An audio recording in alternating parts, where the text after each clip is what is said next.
Welcome to Plugged In Australia Quick Charge, the shorter version of the show for when you want the main EV news without all the chit-chat. This is episode 58 for Saturday, the 23rd of May 2026. And today we're covering BYD sending almost 5,000 vehicles to Australia on one of its own ships, Volvo pricing the new EX60 electric SUV, global EV sales passing 20 million, Kia showing a wheelchair-accessible PV5 electric van, Tesla talking up semi, Sydney starting work on a purpose-built electric bus depot, and a run of the new model updates from Skoda, BYD, Denza, Mercedes-AMG, Hyundai and CUPRA. Let's get into it. The biggest Australian market story this week is BYD. The BYD Zhangjiao has left Shanghai carrying 4,810 BYD and Denza new energy vehicles for Australia. It is expected to arrive first in Melbourne in early June, then continue back up the coast to Sydney and Brisbane. This shipment includes both battery electric and plug-in hybrid vehicles, with the BYD Seal 7 and Atto 2 making up more than 2,000 vehicles between them. Denza models including the B5 Off-Roader and D9 People Mover are also part of the shipment. The reason this matters is supply. BYD is not just talking about growth in Australia, it is physically moving thousands of cars here at once, using one of its car-carrying ships that gives its supply chain advantage many legacy brands do not have. BYD is already pushing hard against mainstream brands, and if it can keep supply flowing while offering EVs, plug-in hybrids, SUVs, utes and premium models, it can become a real threat to brands like Ford and Mazda on the sales chart. But there is a challenge too. BYD Australia's range is growing so quickly that it risks becoming confusing. You've got Atto, Seal, Sea-Line, Shark, Denza, B5, D9, and now possibly more large SUVs and plug-in hybrid sedans. That's a lot for normal buyers to understand. Next, Volvo has priced the new EX60 electric SUV for Australia. The range starts at $86,990 before on-road costs for the EX60 P6 Ultra, which has a single rear motor producing 275 kilowatts and a claimed WLTP range of 610 kilometers. The EX60 P10 Ultra is priced from $101,990 before on-roads.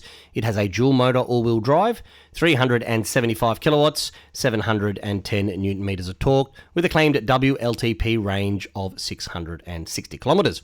Both versions use an 800-volt electrical architecture and support up to 350 kilowatts of DC fast charging. They also get a very high standard equipment list, including a 28-speaker Bowers & Wilkins sound system, a 15-inch infotainment screen with Google Gemini AI, a heat pump, over-the-air updates, an electrochromatic roof, and Volvo's latest safety systems. Volvo is also making a big point about software. The company knows the EX60 and EX90 launches had some issues, and it is saying the EX60 has had more software testing and better integration to avoid repeating those issues. That will be critical because premium EV buyers now expect the software experience to be as polished as the hardware. On the global EV front, the International Energy Agency says electric car sales topped 20 million in 2025, which means 1 in 4 new cars sold worldwide was electric. The IEA expects that to rise again in 2026 to around 23 million vehicles, or around 28% of total car sales. Now, that does not mean every market is moving at the same speed. China, Europe, the US, and emerging markets are all behaving very differently. But the overall direction is clear. EV adoption is still growing globally, and fuel price pressure is making the running cost argument stronger for many buyers. Back in the practical vehicle space, Kia has shown a wheelchair-accessible version of its PV5 electric van. I think this matters because EV van conversions can be difficult when the battery is under the floor. Kia's concept uses a side entry layout rather than a traditional rear entry design, which can make urban access easier and avoid issues where cars park too close behind the vehicle. The PV5 is due in Australia in the second half of this year, but there is no confirmation yet that the wheelchair accessible option will come here. It would make sense for taxi operators, community transport, NDIS providers, councils and shuttle services if Kia Australia can make it work locally. There is also 2 important electric truck stories. Tesla says its semi-trucks achieved more than 95% uptime in 2025 trial operations, with 75% of service visits completed in under 24 hours. The long-range version is reported to use an 820 kilowatt-hour battery and deliver more than 800 kilometres of range with a heavy load. And in Australia, startup Eco Route Advisory has received a $440,000 ARENA grant to help freight operators access electric truck routes. Its models look at load, battery age, state of charge, elevation, speed limits, charging locations, and dwell time. That sort of work is exactly what fleets need, because a heavy truck range figure means very little unless it is tested against the actual route and payload.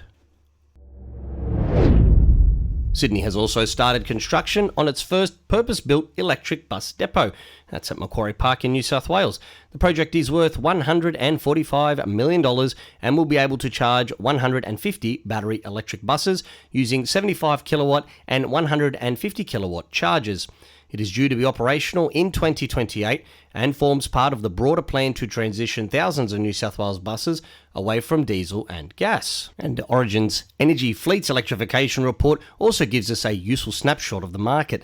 The Tesla Model Y makes up 27% of EVs in its leasing and subscription program, more than double the next most popular model. But utes remain a major problem. Electric ute choices are still very limited, they're very expensive, and often not suitable for fleet needs, which is why the BYD Shark 6 plug-in hybrid is doing a lot of the heavy lifting in that space. In new model news, Skoda has revealed the production Epiq small electric SUV, and it is confirmed for Australia in 2027. It will be Skoda's cheapest EV, with global versions offering up to around 430 kilometres of WLTP range, a compact body, a 475-litre boot, and a 13-inch touchscreen with some physical controls retained. BYD also has more models circling Australia. The Seal 7 plug-in hybrid sedan has appeared in government approval documents with a turbocharged 1.5-litre plug-in hybrid powertrain and 197 kilowatts, and it would sit above the C-Line 6 as a larger, more premium plug-in hybrid sedan. BYD's TI7 7-seat plug-in hybrid SUV is also looking likely for Australia after being confirmed for right-hand drive export markets. At the same time, the Atto 5 appears less certain for Australia because BYD already has so many SUVs here. Denza has shown off advanced DISUSP ultra suspension in China, including a low-speed, three-wheel driving mode and the ability to lift individual wheels for obstacle clearance or for tyre changing. The local Denza B5 already uses the DISUSP body control and plug-in hybrid power, so this shows where the brand's off-road tech is heading.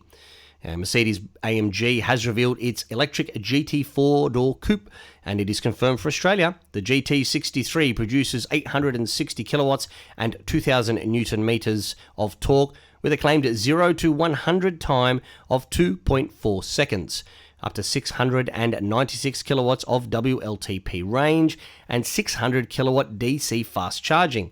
It also uses the fake V8 sound and simulated gear shifts, which will divide people but shows AMG still wants drama in its EVs. And finally, Hyundai says it is proud that other brands are following the Ioniq 5N's fake shift idea.